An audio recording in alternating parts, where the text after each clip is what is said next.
cordial saludo, amigos y amigas del grupo gear.com. El día de hoy estamos haciendo una videoconferencia que les va a ayudar mucho para el examen de ascenso de las competencias docentes que son evaluadas por el Ministerio de Educación Nacional. El día de hoy vamos a hacer entonces una charla que atañe a lo que tiene que ver con fundamentos básicos sobre pedagogía. La idea de esta videoconferencia entonces es acercarnos desde el punto de vista conceptual y de esta manera pues darles herramientas necesarias para que ustedes puedan resolver de una manera más eficiente un examen que requiere mucha habilidad y que tienen que tener mucha tranquilidad a la hora de resolver una situación problemática contextual que le plantea el examen. Posteriormente, después de haber hecho la explicación en el tablero, vamos entonces a hacer una serie de preguntas para las personas que nos están escuchando en este momento y que obviamente vamos a tender a hacer una selección que nuestro moderador previamente realizará y de esta manera poder atender como a las preguntas que son más relevantes para ustedes. De antemano les ofrecemos excusas si no podemos seleccionar su pregunta, dado que el número de visitantes y el número de preguntas son cientos, entonces por lo tanto tratamos de que la respuesta sea lo más general a las inquietudes que ustedes tienen en ese momento. Entonces, no siendo más, entonces comencemos acerca de esta charla que vamos a trabajar.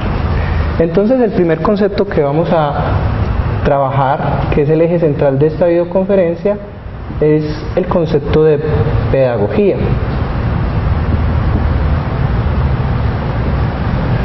A veces es complejo entender por qué nosotros nos confundimos con el concepto de educación, de pedagogía, incluso otros conceptos como didáctica y currículo. Pero es pertinente entonces empezar a entender cuál es la naturaleza de este concepto como tal. Si lo miramos desde el punto de vista etimológico, vamos a encontrar el origen de la palabra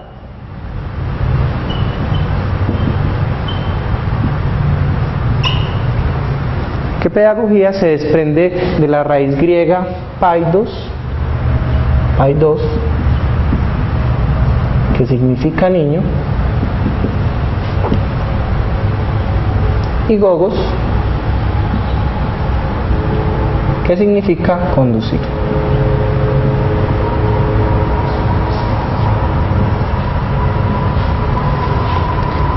Durante la época griega, en el occidente como tal, en el continente europeo, el esclavo como tal, pedagogo, era el que llevaba al niño a la escuela para que éste se formara. Obviamente hay que tener en cuenta, hay que contextualizar que el esclavo como tal no tenía derechos civiles, por tanto era como una especie de auxiliar.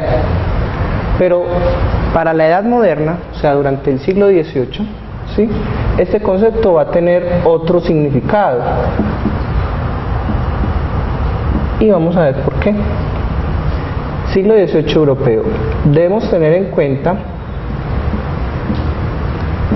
que durante la historia de la humanidad hay muchas líneas de tiempo y esa temporalidad a veces es muy diferente de acuerdo al contexto o al continente que se está trabajando. Para el continente, pues para todo lo que es la cultura occidental, para nosotros Europa es un referente muy importante porque es a partir de allí que entonces surgen las diferentes ciencias y los paradigmas que van a construir todo ese conocimiento que nosotros de alguna manera hemos heredado y construido a lo largo de unas cuantas décadas, incluso centurias. Entonces, miremos ese contexto del siglo XVIII europeo para poder entender por qué la pedagogía se convierte en un discurso relevante o se convierte en un punto de reflexión, ¿sí? Hay que considerar que durante mucho tiempo, durante muchos siglos, las personas siempre estuvieron supeditadas a fuerzas como tales que predominaba entonces un rey, había una fuerza hegemónica como tal, que entonces hacía que las personas no tuvieran la calidad de ciudadanos o que tuviesen derechos. Por tanto, la educación como tal estuvo supeditada en la mayoría de los casos a una cuestión netamente artesanal, o que las personas aprendían el oficio del padre y por tanto se heredaba con el paso del tiempo. Durante la concepción de la modernidad y de la edad moderna como tal, hay un cambio de estructura con relación a esa forma que se había llevado durante la Edad Antigua e incluso durante la Edad Media, ¿cierto? Entonces en el siglo XVIII vamos a encontrar que se empiezan a hacer reflexiones acerca de las cuestiones más básicas del ser humano. Entonces la razón, ¿sí?, se convierte en un punto de reflexión del quehacer humano.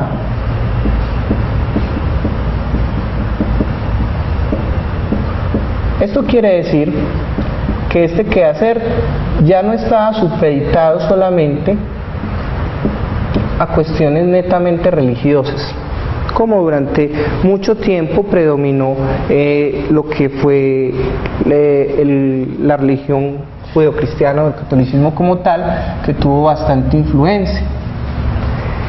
Siglo XVIII, entonces, desde el punto de vista histórico, se marca en el iluminismo, ¿cierto?, o la época de la Ilustración, y esa reflexión de la razón da como punto de partida al advenimiento de muchos movimientos sociales. Esos movimientos sociales como tal dan como resultado posterior lo que vamos a conocer como la Revolución Francesa, ¿sí?, donde hay una ruptura de las estructuras que siempre habían tenido hegemonía. Entonces ya las personas como tal se convierten en ciudadanos, ¿sí?, y por tanto son sujetos de derecho. En ese contexto hay que tener en cuenta que a la par de la Ilustración se estaban dando otros movimientos sociales como el de la Revolución Industrial, ¿sí?, simultáneamente. Podemos hacerlo por aquí, me disculpan.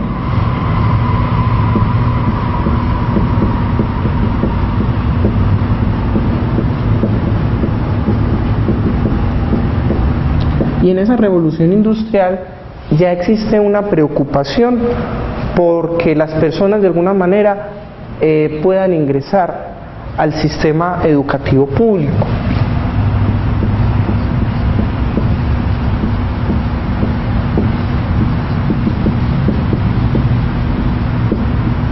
¿Por qué se convierte la educación como tal? ¿Sí? Perdón. En una preocupación del Estado.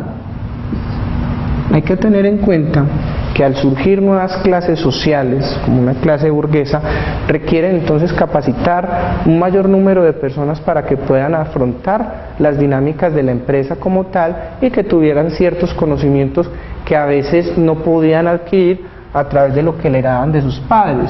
Entonces ese conocimiento estaba mediado por las exigencias del contexto.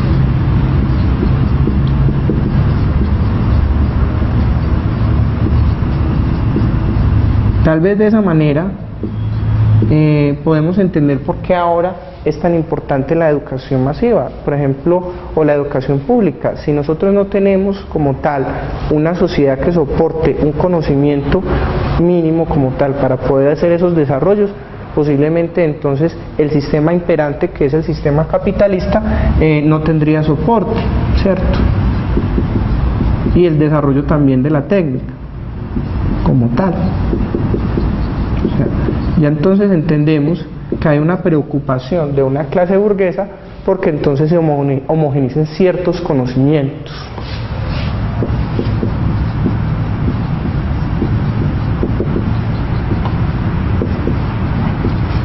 Muy bien.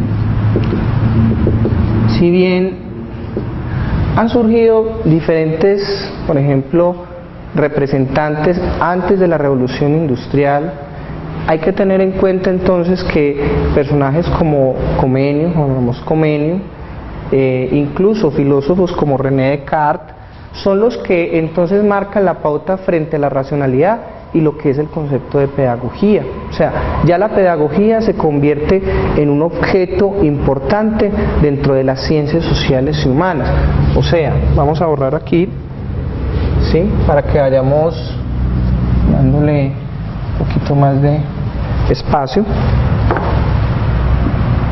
Ya la pedagogía entonces va a ser parte de un discurso que son las ciencias sociales y humanas.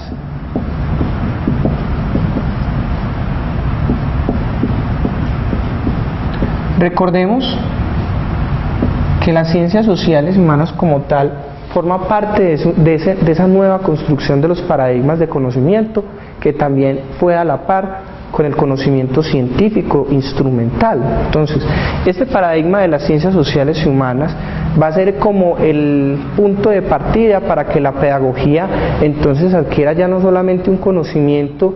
Se pretendía que no fuese un conocimiento muy espontáneo, sino que de alguna manera se convirtiera en algo sistematizado que lograra entonces un trabajo continuo con los estudiantes. Dado que entonces la universalidad del conocimiento ya podía llegar a todas partes, entonces se tendrían que aplicar una serie de métodos que le posibilitaran entonces que ese grupo de personas pudiera ser como más eficiente el aprendizaje, ¿cierto? Entonces, a partir de ahí vemos que la pedagogía cobra una, ¿cómo se dice? Cobra una lógica diferente, ¿sí? Y esto va a modificar literalmente los sistemas educativos en el mundo. Entonces, la pedagogía como tal se convierte en el punto de partida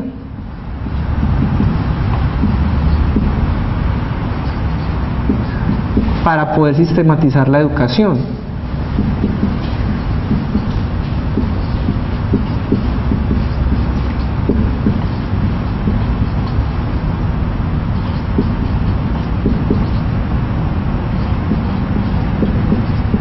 Al menos en Occidente,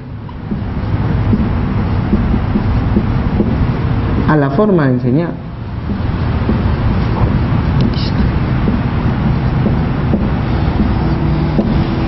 Esa intencionalidad, por ejemplo, entonces vamos a mirarla que diferentes personajes que se podría denominar como pedagogos, ¿sí?, son los que han dado luces acerca del discurso pedagógico como tal. Todavía no hemos dicho qué es la pedagogía. En la actualidad se puede mirar como un discurso o como una disciplina científica, ¿sí?, desde el punto de vista o desde su definición. Es una disciplina científica.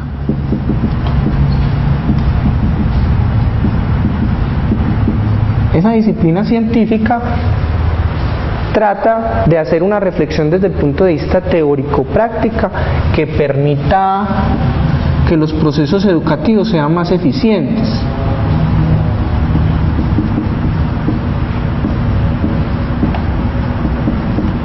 Porque hay una intencionalidad.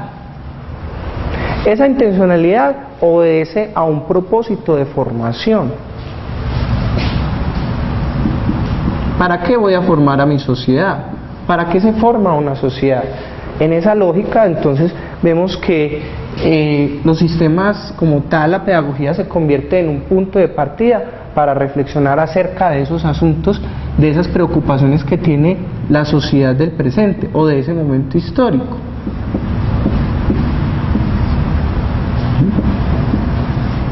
¿Sí? Siempre habrá una intencionalidad.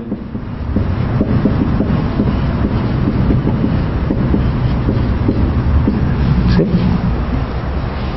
Bueno, a veces entonces se considera que los diferentes modelos o paradigmas que se han construido a lo largo de ese discurso pedagógico se han criticado mucho, pero hay que comprender que cada uno de esos pedagogos trabajó de acuerdo a las circunstancias de las cuales ellos se circunscribieron, ¿sí? Dentro de este discurso pedagógico, de las personas que han intervenido asertivamente y han aportado de una manera relevante a toda esta construcción, podemos decir que uno de los principales, además de Comenio, pues podemos empezar a plantear, por ejemplo, los planteamientos de, valga la redundancia, de Juan Jacobo Rousseau.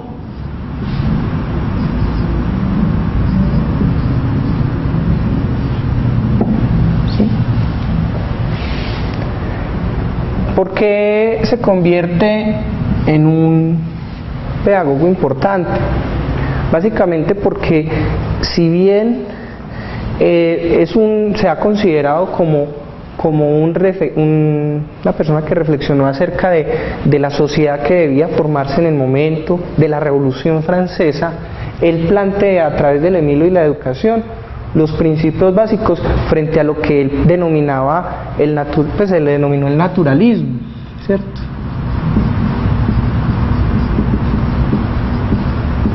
Él decía que para poder formar a un sujeto había que dársele toda la libertad posible y de esa manera entonces que él aprendiese lo que fuese necesario para que él pudiera vivir y lo que él quisiera escoger. Entonces, dentro de ese aprendizaje libre, vemos entonces, no hay una camisa de fuerza con relación al estudiante. Él tiene las posibilidades de saber qué es lo que quiere aprender, cómo lo quiere aprender, de qué manera lo va a hacer, ¿cierto? Y entonces, en ese caso, la relación con el docente o el profesor es una cuestión horizontal, porque él va a posibilitar todo ese desarrollo que él tiene, ¿cierto? El desarrollo del ser.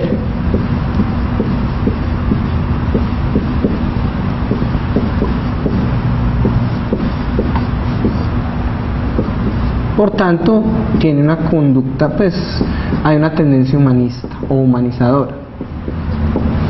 ¿Sí? Hay que entender que los planteamientos de Rousseau se plantean en plena revolución, es uno de los precursores de la Revolución Francesa y por tanto no es extraño que entonces obviamente hable de la libertad como tal, como un elemento articulante del proceso formativo en las personas.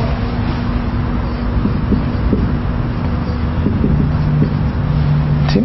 Aquí para aclarar esto. Si bien hay otros autores, por ejemplo podemos concebir a Herbart, ¿sí? Alemán, se puede decir que es uno de los grandes precursores como tal del discurso pedagógico y que él plantea básicamente una formación moral del sujeto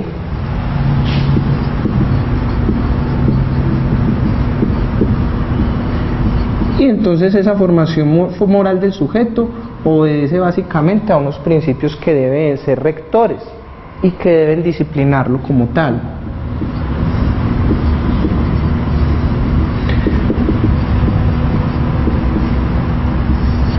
¿Sí? Para poder llegar a aprendizajes y conocimientos profundos.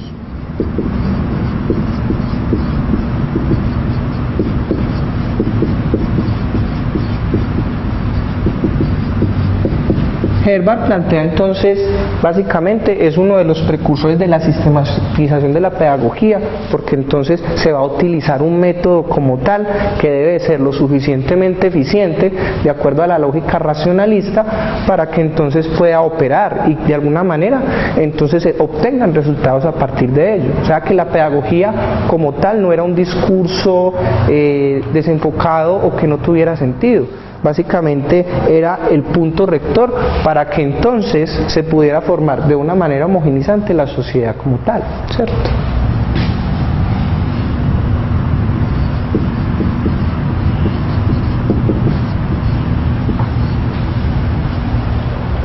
Podemos incluso hablar sobre cada uno de los diferentes autores que han trabajado sus reflexiones pedagógicas. Pero podemos entender cada una de esas preocupaciones de esos teóricos a partir de los diferentes modelos que se han construido en torno a ese discurso teórico de la pedagogía. Porque a partir de ese modelo entonces se puede mirar cuál es la preocupación de la sociedad del momento. Podemos entender que es una representación que intenta de alguna manera buscar cuál es la mejor manera, valga la redundancia, de formar a esa sociedad. Entonces vamos a entender que entonces un modelo tradicionalista opera de acuerdo también a esas situaciones contextuales. A veces nosotros cuando se hacen reflexiones sobre pedagogía se hacen críticas acerca de esos modelos que de alguna manera ya no son tan, no digamos que pertinentes, sino que de alguna manera no son tan eficientes como pensábamos, sino que obviamente corresponden a un tiempo diferente al de nosotros. Entonces, si bien todavía permanecen o perviven ciertas prácticas, es porque de alguna manera hay ciertas cosas que de todas maneras no han cambiado y que son necesarias reflexionarlas. Entonces, desde la pedagogía como disciplina científica que teoriza y practica la forma de formar a la sociedad, entonces vemos unos modelos de construcción que los denominamos modelos pedagógicos.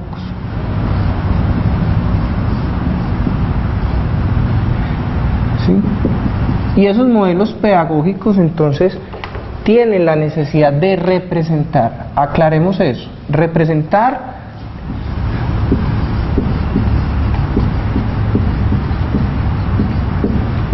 significa entonces como una puesta en escena. Yo le apuesto a algo para que pueda obtener un resultado a partir de unas prácticas o de unos métodos como tal.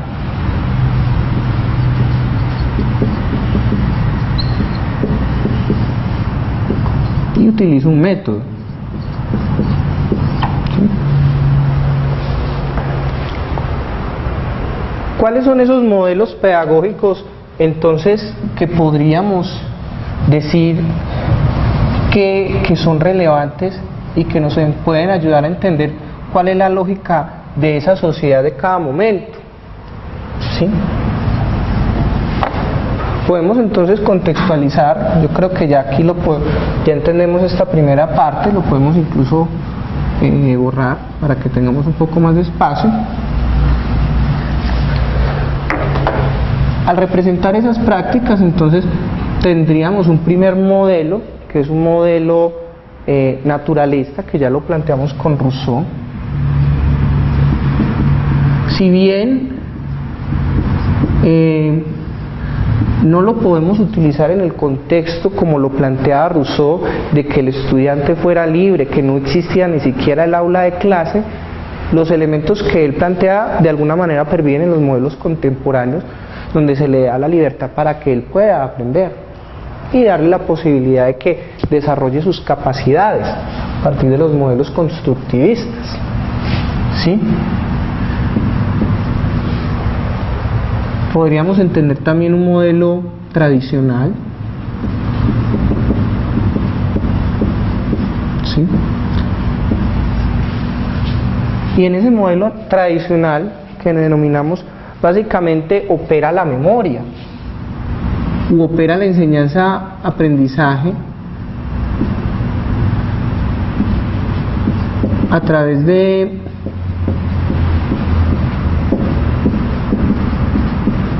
contenidos.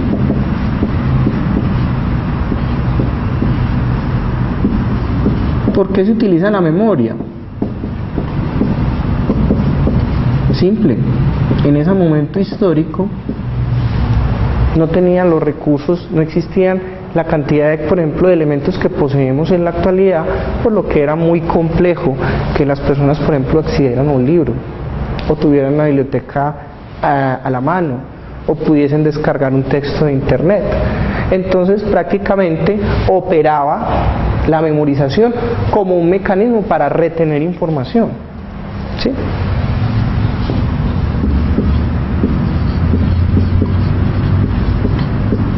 Por eso en la actualidad vemos que entonces el modelo tradicional del profesor solamente pregunta para verificar hasta qué punto un estudiante sabe ciertos conocimientos, queda muy limitado, porque entonces ya el problema no es de dónde guardamos la información, porque ya estamos saturados de información, sino entonces qué vamos a hacer con ella, ¿cierto? Entonces en el modelo tradicional básicamente es un modelo que pretende reproducir.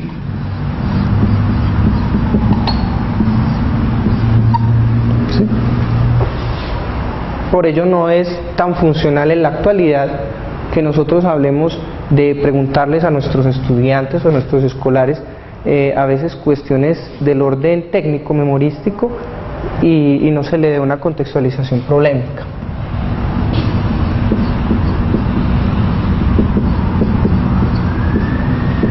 También la pedagogía tradicional, además de aprender conocimientos como tal del orden memorístico, también tiene la necesidad de formar el espíritu.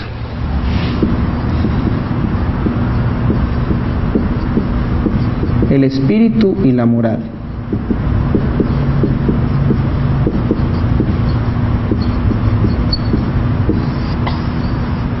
¿Sí? Porque ante todo hay que formar un sujeto, un hombre o una mujer rectos.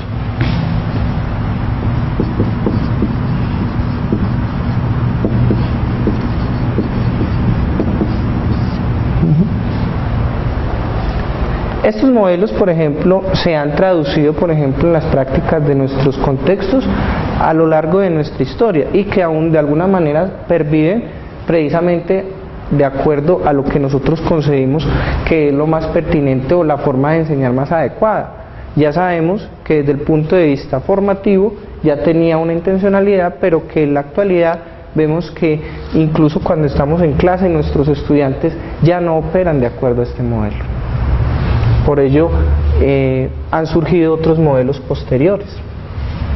Vamos a mirar acá.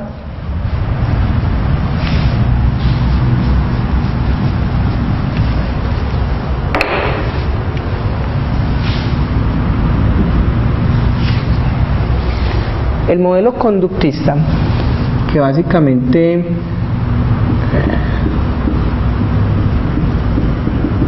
se enmarca durante parte del siglo XIX, finales del siglo XIX, parte del siglo XX, lo que intenta básicamente es entender qué tipo de ser humano queremos formar.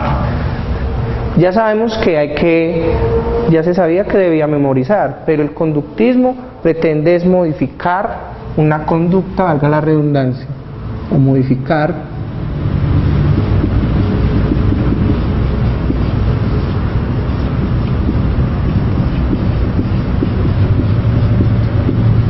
a través de un estímulo.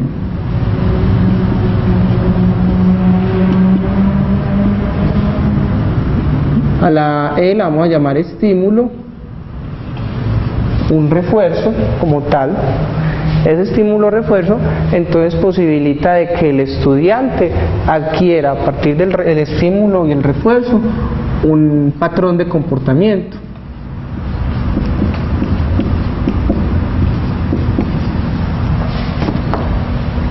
Voy a borrar un poquito por aquí.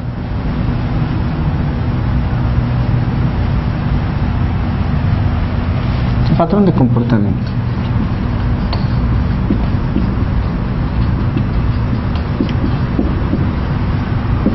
Aquí entonces vamos a encontrar que exponentes como Skinner, como Pavlov, ¿sí?, son los máximos representantes. ¿Cuál es la lógica de reproducir? Se decía que en ese momento, si de alguna manera se podían replicar ciertas conductas y se podía homogeneizar o se podía predecir de qué manera las personas se podían comportar, ¿sí? Porque de hecho, pues basándose en esos principios evolucionistas de la teoría darwiniana, entonces se decía que se podían controlar esos comportamientos a partir de esos estímulos y refuerzos. Ya sabemos que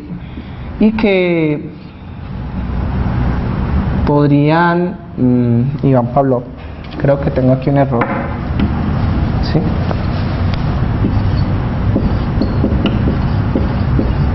Básicamente estos dos nos van a ayudar a entender esto. ¿Para qué se hace? Se hace para que fueran más eficientes en la industria.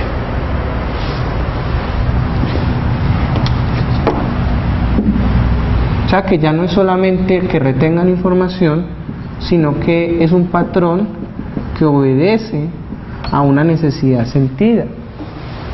Las personas debían obedecer a un patrón de comportamiento, de cumplimiento de objetivos, ¿sí?, que fueran eficientes en su trabajo, de alguna manera que no desintieran, ¿cierto? De ahí que entonces tuvimos que nuestro modelo conductista trataba de replicar los mejores valores de la sociedad para que de alguna manera llegara a un nivel de perfeccionamiento.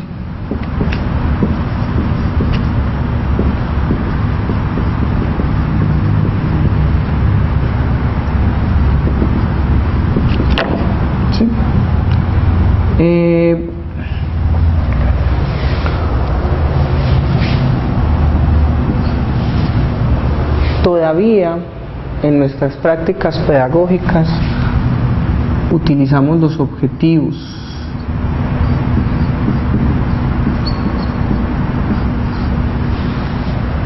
como tal para poder obtener estos fines.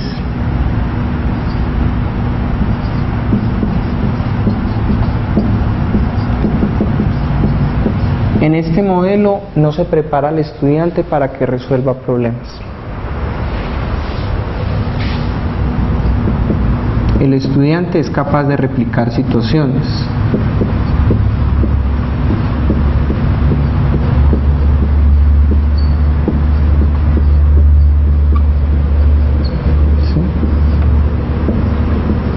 ¿Sí? Y de alguna manera entonces también está limitando que el estudiante como tal, o que el niño, el joven, tiene un pensamiento más complejo.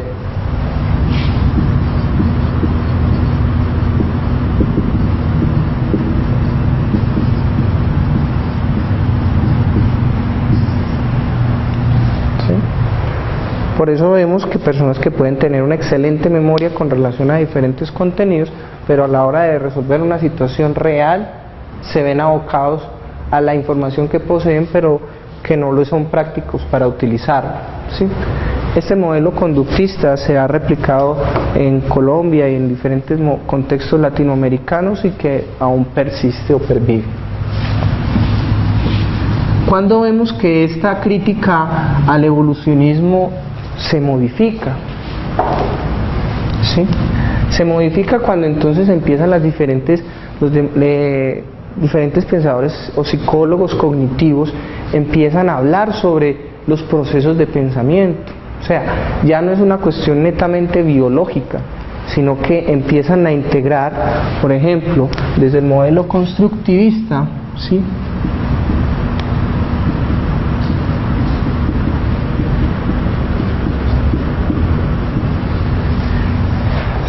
se empieza a mirar entonces otra dimensión del pensamiento. Ya entonces se consigue que los niños como tal, el niño piensa diferente, o el joven, y que ese pensamiento es atravesado por etapas.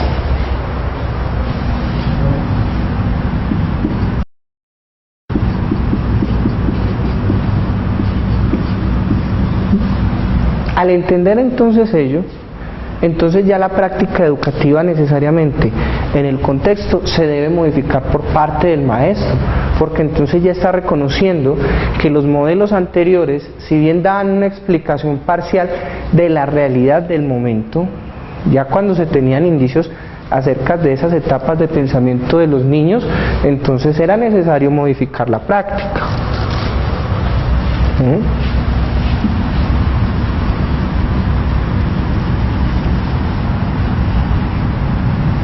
¿Sí?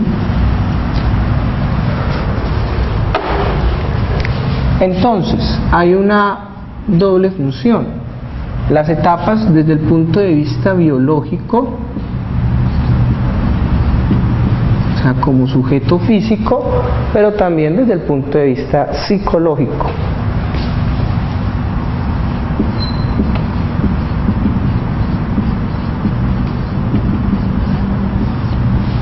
Ya vemos entonces que la pedagogía tiene carácter de disciplina científica porque entonces empieza a cobijar otros campos de conocimiento que antes no había explorado y que se vuelven relevantes. Entonces vemos que ya empieza a incursionar la psicología como tal, los planteamientos filosóficos que son elementos fundamentales para construir los modelos, ¿sí?, incluso desde la sociología, porque entonces obviamente el quehacer de la formación humana necesariamente tiene que mirarse en esos grupos humanos. Entonces ya vemos que desde el constructivismo hay una preocupación por cómo piensa, y si sabemos cómo piensa el niño o niña, ¿sí?, o el joven, podemos entonces saber cómo formarlos.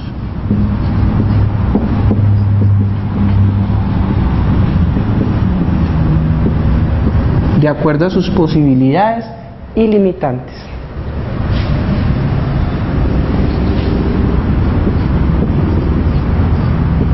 Aquí vamos a encontrar que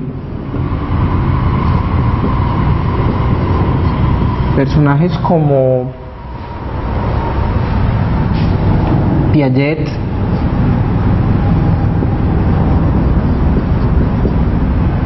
y posteriormente Vygotsky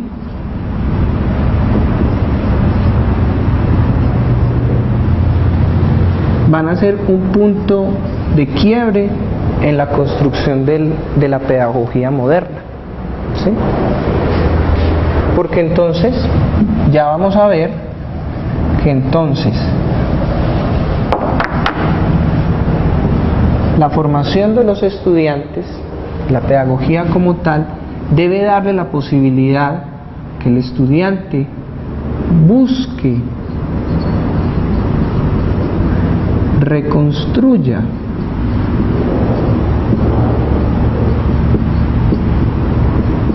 y llegue al conocimiento.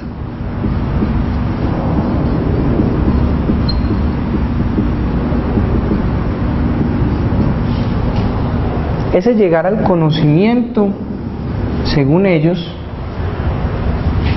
se plantea en primera instancia a través de su bagaje cultural o de las construcciones que tienen.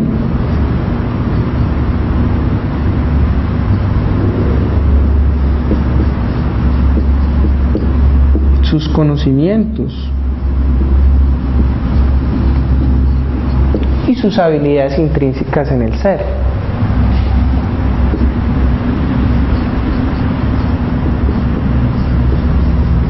De esta manera, si el profesor o profesora estimula sus habilidades, le proporciona situaciones problemáticas de manera activa donde el estudiante participa, entonces tendrá la capacidad de aprender resolviendo problemas.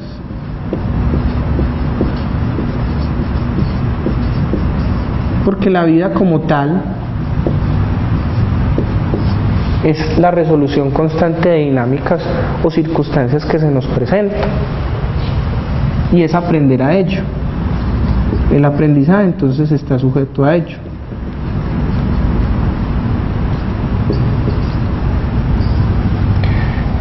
Muy bien. Con este modelo constructivista vemos que entonces se nos abren un sinnúmero de posibilidades desde el campo educativo, didáctico como tal, y se modifica la estructura o la relación maestro-estudiante. Ya vemos entonces que al comprender que el estudiante como tal está por diferentes etapas, no es una tabula rasa que tiene que aprender contenidos, entonces hay que llevar el proceso educativo por diferentes niveles. De esa manera entonces cada uno de los aportes de estos teóricos ha posibilitado construir lo que es la escuela moderna o lo que nosotros tenemos en la actualidad. Obviamente hay que tener claro esto: los modelos pedagógicos se modifican de acuerdo a la concepción del paradigma dominante. Es decir, si nosotros creemos que hay un modelo que va a perdurar por siempre, estaríamos desconociendo de que el conocimiento como tal es una cuestión estática, y esa cuestión estática impediría entonces el desarrollo de otros conocimientos u otras reflexiones que, por ejemplo, hasta el momento no hemos llegado y que son necesarios abordarlos. Para terminar en esta última parte de los modelos, ¿sí? Voy a borrar por acá.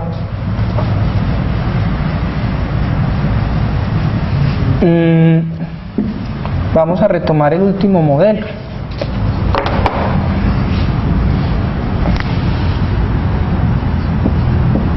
Y es el modelo pedagógico social. No se aleja de los planteamientos que plantea el constructivismo. Ese modelo pedagógico como tal, de alguna manera, incursiona en algo más. No es solamente que el estudiante desarrolle habilidades propias o conocimientos, sino que tenga la posibilidad de transformar su entorno. De esa manera Entonces, el modelo pedagógico social incluye todos estos elementos, además de resolver problemas, pero entonces que el estudiante es un actor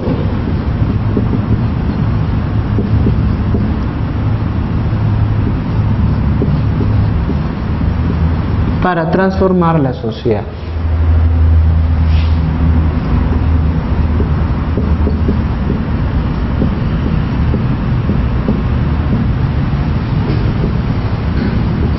¿Y cómo él va a transformar la sociedad? Se preguntarán. Al ser capaz de sensibilizarse, de sensibilizarlo de todas las maneras posibles, el sujeto ya no solamente se convierte en un objeto de conocimiento, sino que lo empoderamos, esa es la palabra, lo empoderamos con el conocimiento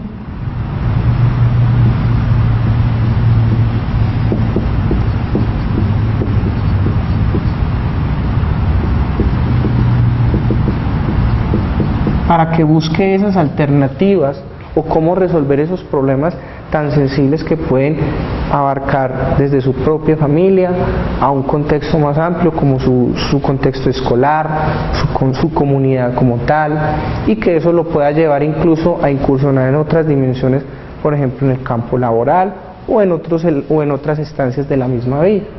De esa manera el conocimiento como tal cobra relevancia y como tal la formación del niño trasciende lo que se pretende de la sociedad del momento.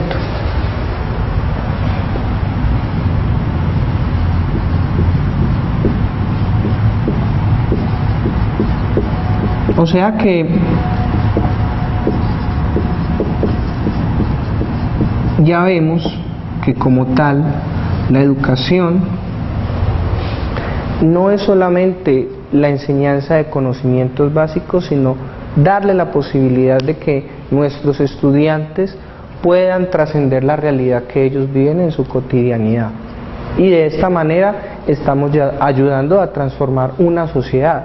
Cada modelo pedagógico, hay que hacer esa aclaración, ha tenido un papel preponderante y la escuela ha cumplido la misión que se le ha encomendado, porque es la sociedad la que de alguna manera marca las pautas para ello, a partir de los direccionamientos curriculares.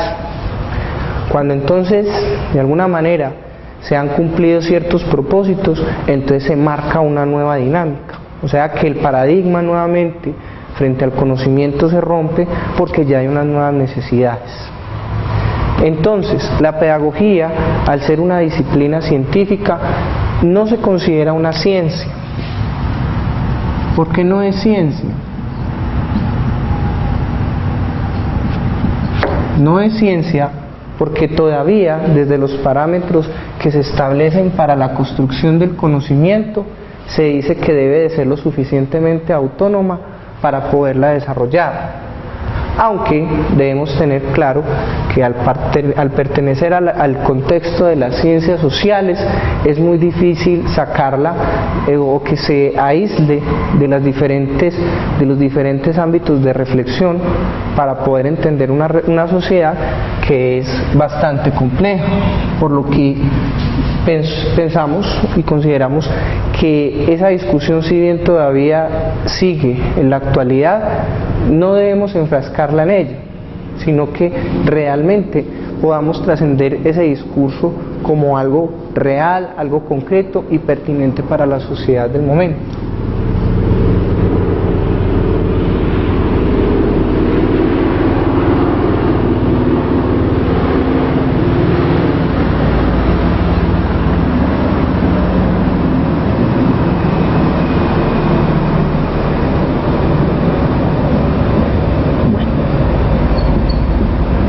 Para terminar esta pequeña introducción, nosotros de antemano les agradecemos el tiempo que han tenido, que han compartido con nosotros, y vamos entonces, ya creo que el moderador tiene algunas preguntas que vamos a poder trabajar y que vamos a poder orientarlas a partir de las inquietudes que hayan surgido en este espacio de tiempo. Vamos entonces a culminar con ello Podemos decir que la pedagogía, si bien es un fortín necesario, es ¿cómo se dice?, la estructura más importante que debe tener todo educador, porque no es solamente el conocimiento como tal de las estructuras o de los modelos, sino también comprender cómo la sociedad se ha preocupado de trascender lo que es en ese momento, ¿cierto? Entonces nuestra misión es precisamente eso, trascender ese conocimiento o eso que enseñamos a nuestros niños para transformar nuestra sociedad. Por eso cuando nosotros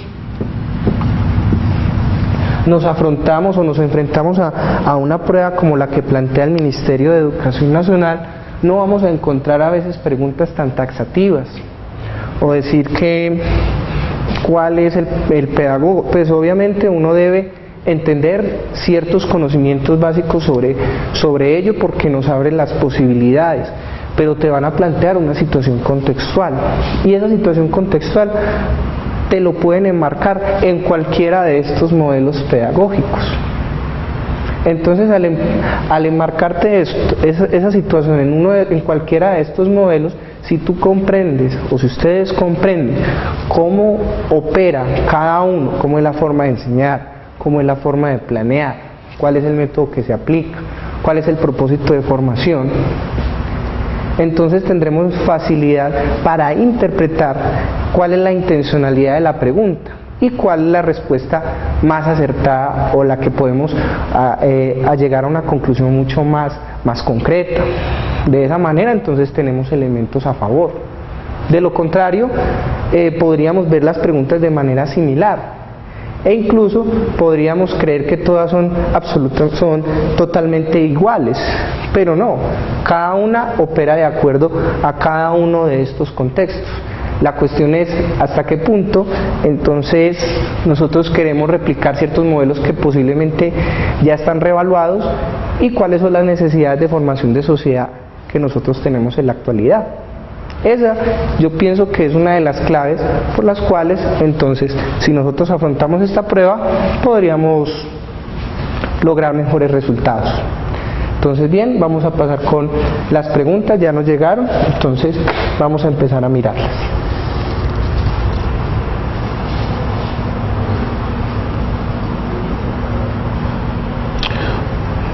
Muy bien, la primera pregunta nos la hace Ana María desde la ciudad de Bogotá y nos dice: ¿qué diferencia existe entre pedagogía y educación? Ana María, la pedagogía y la educación es una excelente pregunta. Vamos a mirar por qué. Vamos a mirar cómo se construyen estos dos discursos. Siempre desde el punto de vista epistemológico ha habido una lucha entre lo que son las ciencias de la educación y la pedagogía, ¿sí? Entonces, ¿cómo puedo diferenciar yo el concepto de pedagogía y el concepto de educación?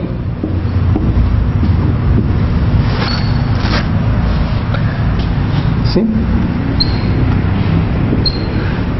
La educación, todas las sociedades siempre han tenido la preocupación de educar, todos educamos.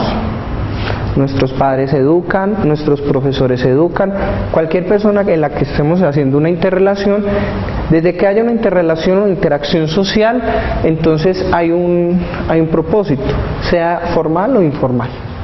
La educación como tal, entonces, es inherente a la sociedad.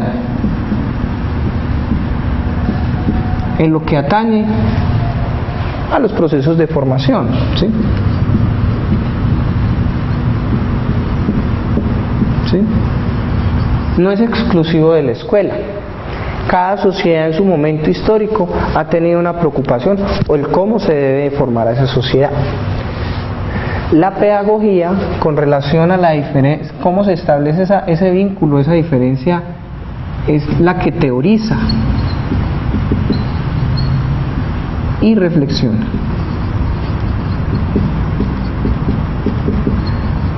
Reflexiona la forma, valga la redundancia, de cómo se forma esa sociedad. De esa manera, entonces, si las personas que se encargan de reflexionar, que somos nosotros, y cuando hay producción, como hay una producción académica como tal, entonces frente a estas preocupaciones de la sociedad, entonces se puede decir de que ese discurso ya no solamente trasciende la cuestión de la sociedad, de la interacción, sino que busca la trascendencia a cuál es el mejor estadio para esa formación. Ese es el papel de la pedagogía con relación a la educación.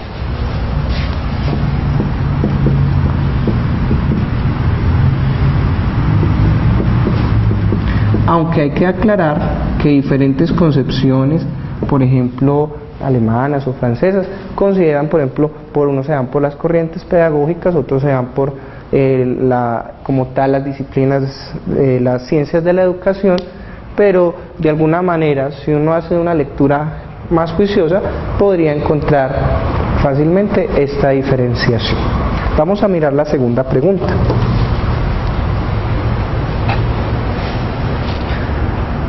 Bueno, la segunda pregunta nos la formula Carlos Pino desde la ciudad de Medellín y nos dice, vamos a ver que aquí hay una dificultad, aquí ya. Bueno, ¿por qué la pedagogía es considerada una disciplina científica y no como una ciencia? Carlos, como habíamos dicho inicialmente, la pedagogía no es considerada una ciencia porque desde el ámbito de la construcción de esos paradigmas científicos, desde las ciencias naturales, se considera que cada una debe construir su saber propio sin la necesidad de construir un saber particular, sin la necesidad de otros conocimientos.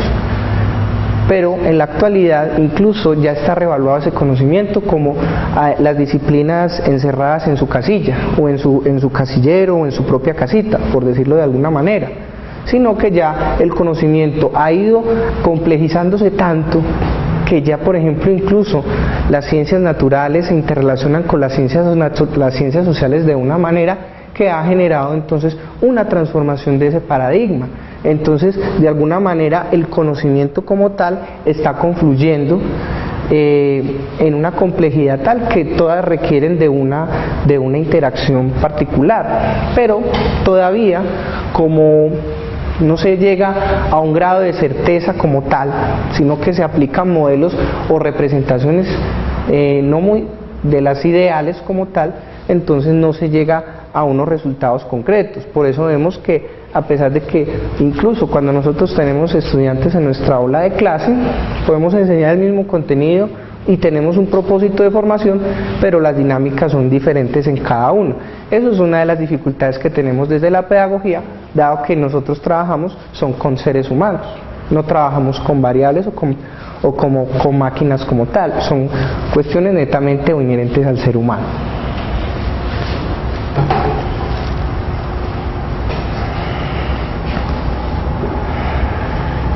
Vamos para la tercera pregunta. Nos pregunta Rosa desde Salento, Quindío. ¿Cuáles son las razones para que la pedagogía tomara fuerza discursiva durante el siglo XVIII europeo? ¿Qué implicaciones tuvo posteriormente? Rosa, el discurso pedagógico toma fuerza, ya sabemos por qué, porque hay una transformación de la sociedad. Esa transformación de la sociedad opera que se están diluyendo las diferentes monarquías que se estructuraban en Europa y que habían gobernado durante mucho tiempo. Entonces, de alguna manera, al modificarse la pirámide social y asciende otra clase como una clase burguesa, entonces ya hay una preocupación diferente con relación a cómo entonces esa sociedad debe adecuarse a esos cambios sociales y económicos que se estaban presentando. Entonces, por tanto, era necesario que la pedagogía como tal cobrara un discurso fuerte, que tuviera una lógica, que se basara incluso en los principios del racionalismo como tal, de ese iluminismo que ya venía de la Revolución Francesa, porque entonces ya se consideraba que lo que era real y que lo que era con su conocimiento como tal se fundamentaba en la razón pura, incluso en los principios kantianos, ¿cierto? Entonces eso permitió entonces que la pedagogía se convirtiera en un discurso y en un componente esencial dentro de las ciencias sociales. Bueno, vamos a continuar con otra pregunta.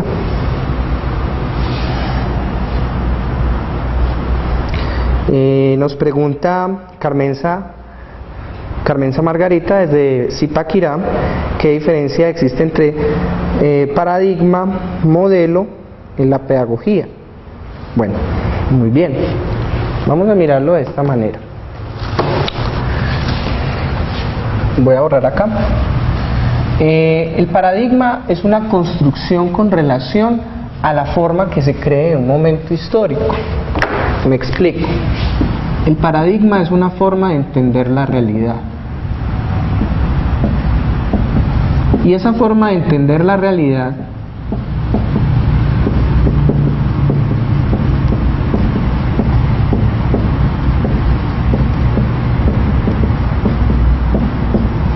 opera de acuerdo a los conocimientos que tiene la sociedad de ese momento, ¿sí? Por eso si nosotros decimos que hace 500, 600 años, para las personas era completamente válido decir que la Tierra era un disco, era claro, porque es que desde la experiencia se concebía que todas las personas, nadie en ese momento había salido, literalmente no existían aparatos tecnológicos para llegar a lugares altos y poder vislumbrar incluso la curvatura de la Tierra, ¿cierto? Entonces esa realidad se fundamenta en el conocimiento disponible de la época. Por eso vemos que se va modificando. Y cuando se modifica, se rompe el paradigma. Por eso no es extraño decir que de pronto en algunos años o en algunas centurias los seres humanos podrán viajar a velocidades que en la actualidad son muy limitadas, o podremos ir tranquilamente a los viajes interespaciales. No es nada, para ahora en la actualidad parece un sueño, pero posteriormente a través de ese conocimiento construido se podrá llegar a ese logro tecnológico. ¿Cómo se diferencia con la teoría? La teoría es básicamente una postura con relación a la realidad, es decir, una forma de explicar la realidad.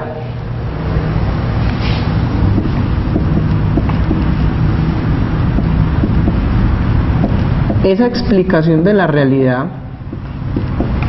es a veces especulativa, e inicialmente es especulativa, porque no se tiene mucha información al respecto, pero es el fundamento de las ciencias, porque a partir de las evidencias que se vayan hallando desde la práctica, desde lo empírico, con relación a esa forma de entender la realidad o esa forma de explicar la realidad, entonces esa teoría va cobrando validez o no, o incluso se puede desechar, porque no explica la globalidad de una problemática compleja, ¿sí? Entonces la teoría, al tratar de explicar esa realidad, entonces se fundamenta en hipótesis,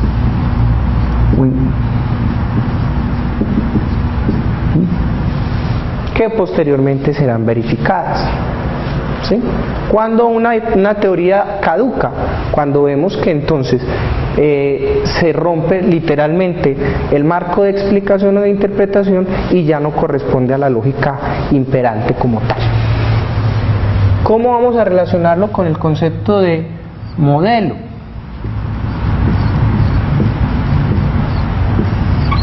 Para el caso de nosotros, en pedagogía, ya sabemos que el modelo es una representación, o sea, tiene una intencionalidad. Y como esa representación tiene una intencionalidad,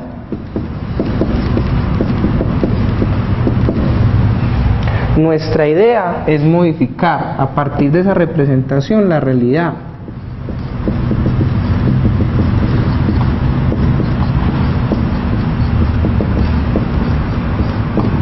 ¿Sí?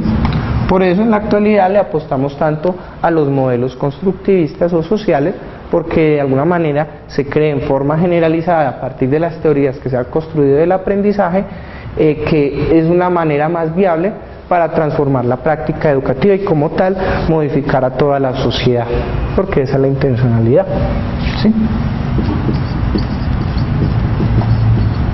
Entonces, el modelo no necesariamente es infalible. El modelo, entonces, aplica una cuestión netamente operativa.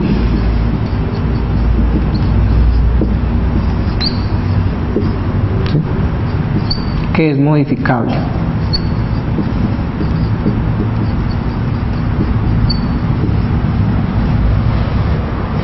¿Sí?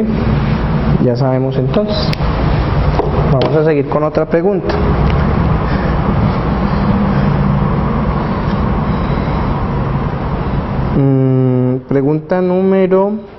La pregunta número 5 la hace Wilson Guamán desde Cartagena.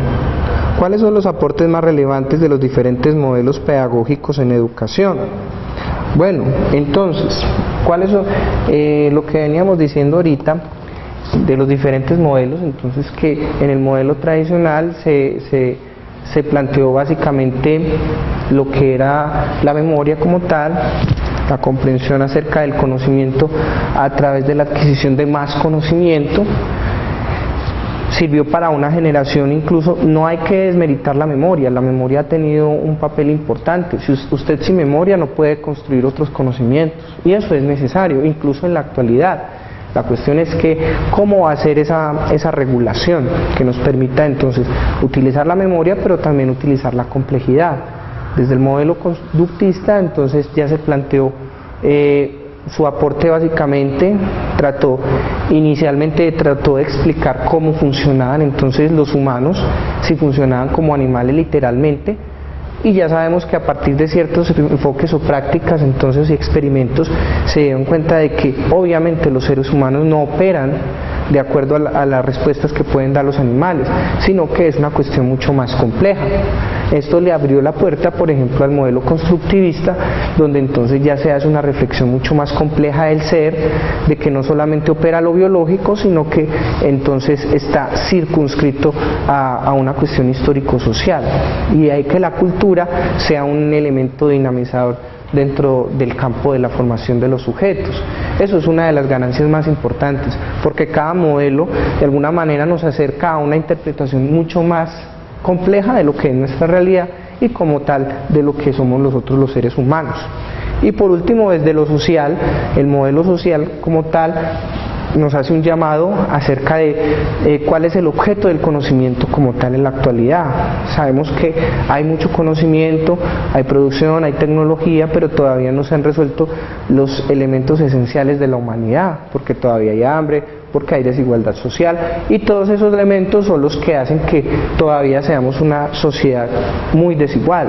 Yo creo que en ese sentido entonces está haciendo como una apuesta a una transformación que vaya en pro de mejoramiento de la generalidad como tal, y de que de alguna manera se llegue a una especie de equidad en el futuro. Para eso entonces pienso que los modelos han servido desde el punto de vista reflexivo y cómo se han construido a lo largo de la práctica pedagógica.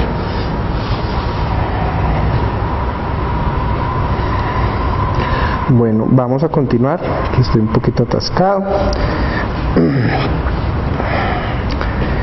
Sirley Cifuentes, desde la ciudad de Barranquilla, nos pregunta: en la práctica educativa, ¿por qué los modelos no pueden aplicarse en forma homogénea?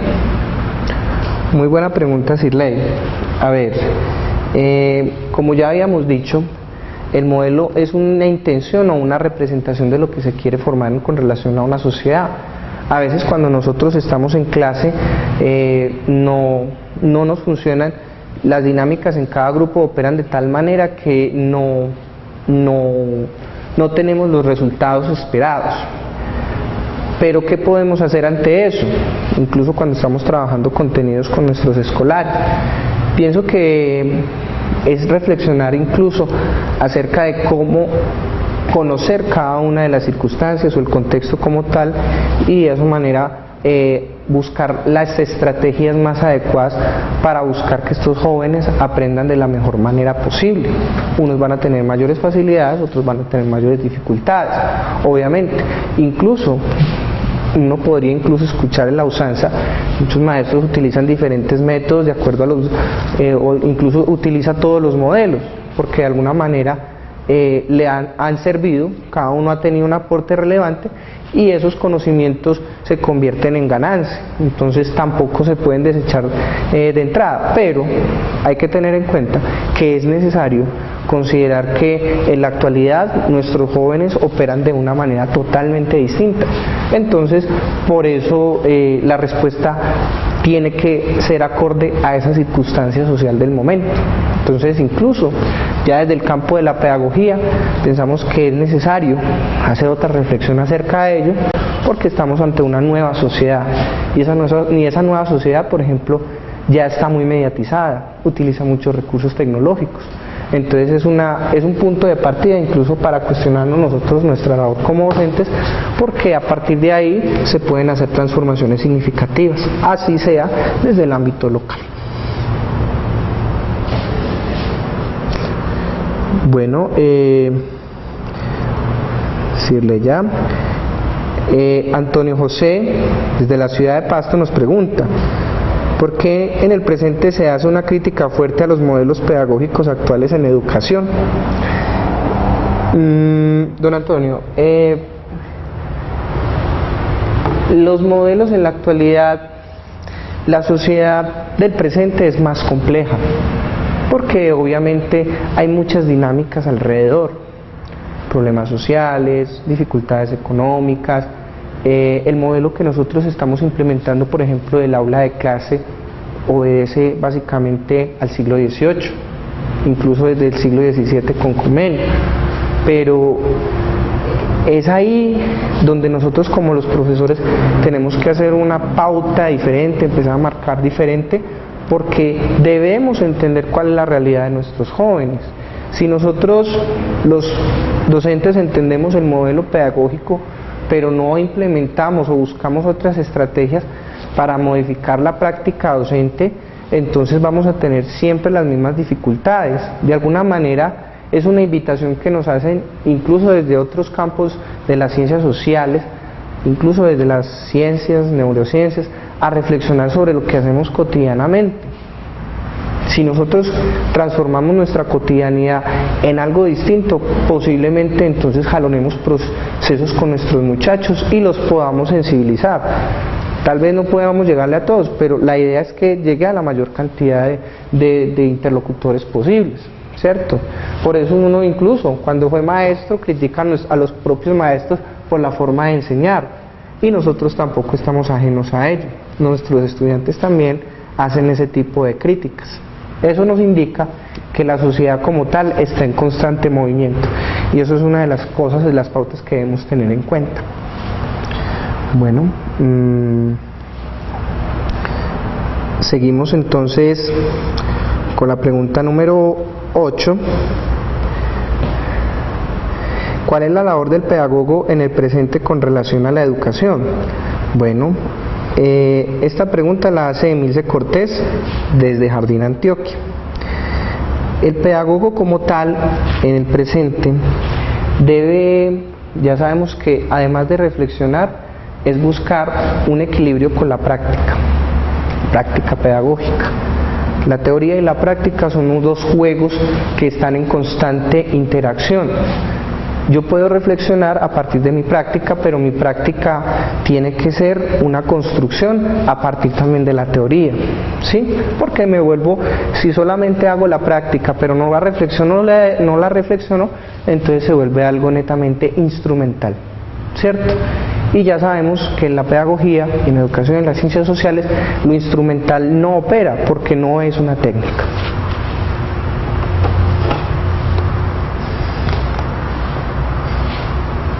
Bueno, continuemos con estas preguntas que están muy interesantes.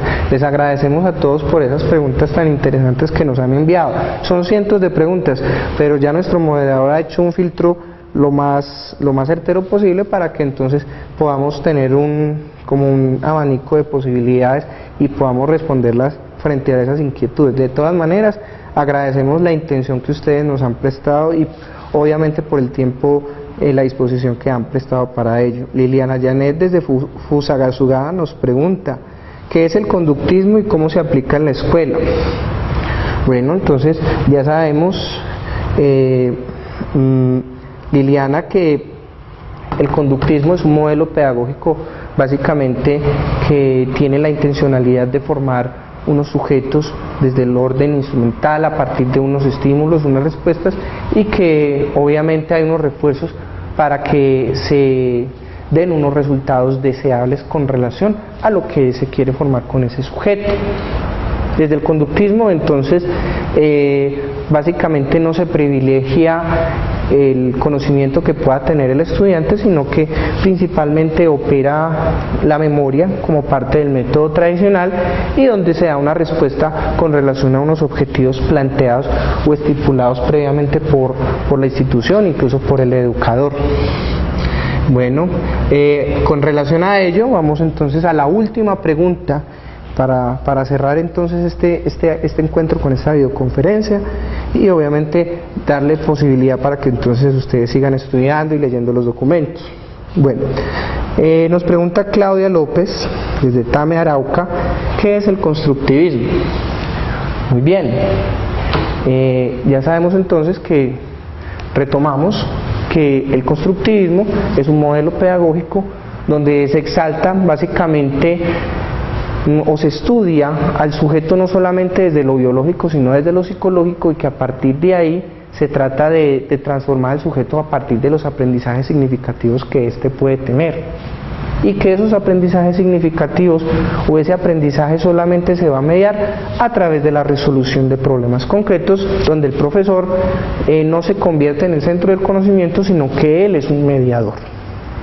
De esa manera, entonces, el estudiante se convierte en el centro del conocimiento porque él es el que va a llegar a él, y el profesor se convierte en un medio para que él lo pueda alcanzar. De esa manera él podrá desarrollar habilidades de pensamiento y como tal va a poder resolver problemas de la manera más eficientemente posible. Nosotros como Grupo GEAR les agradecemos infinitamente todo lo que ustedes nos han permitido el día de hoy. Entonces los invitamos a que sigan estudiando y que como tal puedan realizar entonces ese ejercicio juicioso de leer los documentos, de hacer nuestras preguntas, y que igual nos seguiremos encontrando en una próxima ocasión. Les deseamos a ustedes muy buena suerte y que estén muy bien. Hasta luego.